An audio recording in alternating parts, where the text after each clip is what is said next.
הייעוד שלנו הוא לא רק להיות לוחם, הוא לא רק לתפוס קו וביטחון שוטף. הייעוד שלנו זה גם לחלץ, הייעוד שלנו הוא ייחודי והוא שונה מסתם לוחם. המעבר הזה מהשגרה לחירום זה מעבר שייחודי לנו, לוחמי חילוץ והצלה.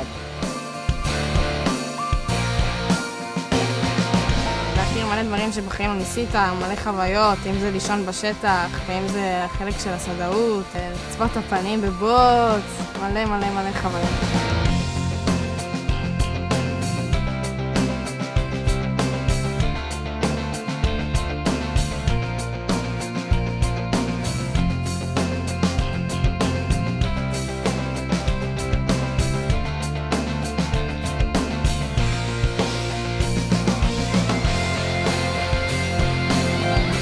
חילוץ והצלה באירוע אמת.